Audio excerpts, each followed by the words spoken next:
Malaysia menyaksikan populasi diabetes tertinggi di Asia juga antara yang tertinggi di dunia sehingga memaksa negara membelanjakan sebanyak 4.4 bilion ringgit setiap tahun untuk tujuan rawatan berkaitan dengan penyakit tersebut. Greetings, doctor. My name is Lingesh. So today I'm going to present about the problem statement of our project, which is the smart glucose monitoring system using Max 300 plus sensor. So the problem statement of our project is about the inconsistent and error-prone glucose tracking, and also the limited access to long-term glucose monitoring records. And the next problem statement about the side effects and the adherence challenges with diabetes medication, and also a lack of family support system in executing glucose meters. So from this problem statement, we are conducting some objective that we going to implement to our projects about to develop a blood glucose meter using a max 300 3000 sensor, and also to integrate the glucose meter with an OLED display and SD card module to store data and show the real time glucose level to the diabetic patients. And also finally we want to evaluate the project by the accuracy of the glucose level reading with the real time data of the heartbeat rate and the SpO2. So after this, my groupmate will be discuss about the other slides of this presentation. Thank you. Hi, Assalamualaikum. My name is Ishaduddin bin Faizil. My matrix number is AE210047. So I will be explaining a flowchart and also connection detail. Okay, so for the flowchart, the system start by initialize all the component. It check if the system is ready. If not, it will be reset. Once ready, the OLED display will show the ppm, SpO2 and also glucose level. Then the system will wait for the finger to be detected by the sensor. If no finger is sensed, it will loop back to the display stage. When a finger is detected, the result is displayed. Data then automatically stored, and if button is pressed, additional information like medication intake, date and time is recorded. Process ends after storing all relevant data. So that's all for me. Thank you. Okay, so for the connection detail, we have glucose meter, use Arduino Nano as the main controller. And then we have a Max 30100 sensor to measure pulse and SpO2. We have a OLED display to show real-time result. And then data is logged into a SD card module for tracking. And then system will be powered by a 9-volt battery with a 2-pin switch for easy operation. Key connection includes 12C pins, which is ACL, SDA for the sensor and OLED. And we have a SPI pins for the SD card. So that's all for the connection detail. Thank you. Assalamualaikum warahmatullahi wabarakatuh. My name is Alia Syafiqah binti Abashah and my number metric is DE210005. So today I'm gonna present about NABC analysis. So for the first one, N is stand for need. It's globally increasing diabetes prevalently and many patients requiring constant blood glucose monitoring for effective management. Approximately 18.3% of Malaysian adult population is affected by a diabetes. Second one is A. A stand for approach, which is it utilize the max 30100 plus sensor for non-invasive blood glucose monitoring by correlating SpO2 and heart rate data, and features SD card for secure data analysis to facilitate trend analysis.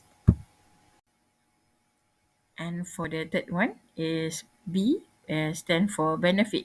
It's provide a real time and continuous glucose monitoring without the discomfort the traditional inventive method.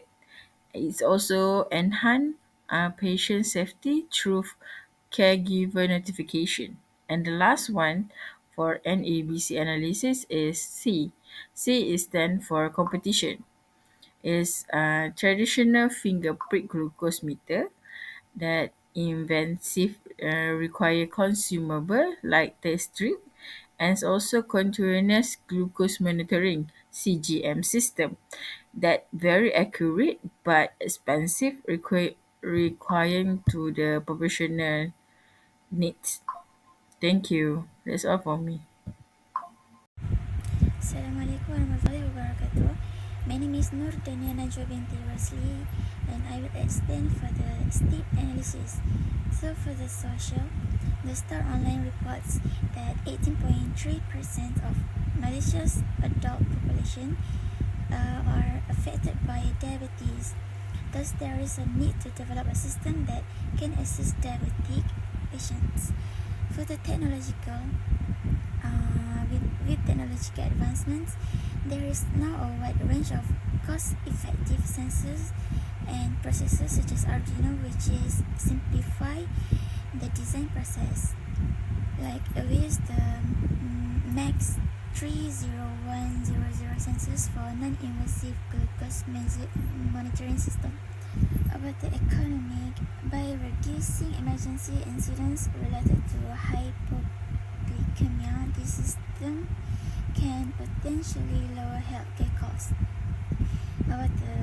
For the environmental, the system's non-invasive glucose monitoring technology helps eliminate the need for disposable testing strips, reducing medical waste. And lastly, for the political, the project could face regulatory challenges in terms of medical device certifications, ensuring the system meets health standards and securing approval. So that's all from me. Thank you.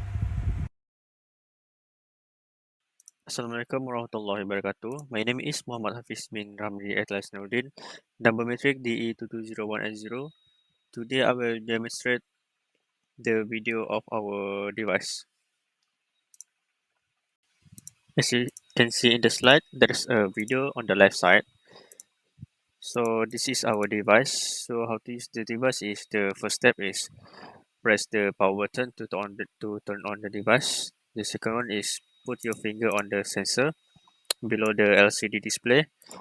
By pressing the yellow button, it will record your heart rate, SpO2, which is the oxygen saturation in your blood, and also the glucose reading. So for your information, the device will take around a couple of seconds to calibrate before giving the accurate value. As you can see in the display, the reading is 73 mid per minute, 95 SpO2, and 5.3 mmol per liter glucose. And for the last step, which is press the red button to record the reading time. We need to press the red button to record the time of the medicine take. By doing this, you can review back the previous reading in the SD card. That's all how to use this device. Thank you. So in conclusion, we have achieved our three objectives, which is the first one, blood glucose meter development.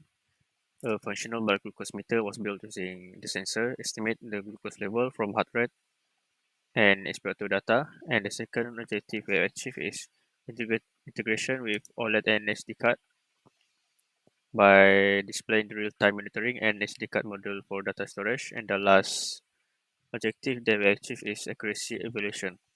The glucose reading are consistent and reliable, meeting the goal of combining health parameters for accurate estimates. And then the system provides a practical solution for real-time glucose monitoring and data management for diabetics patients. That's all for me and our group. Thank you.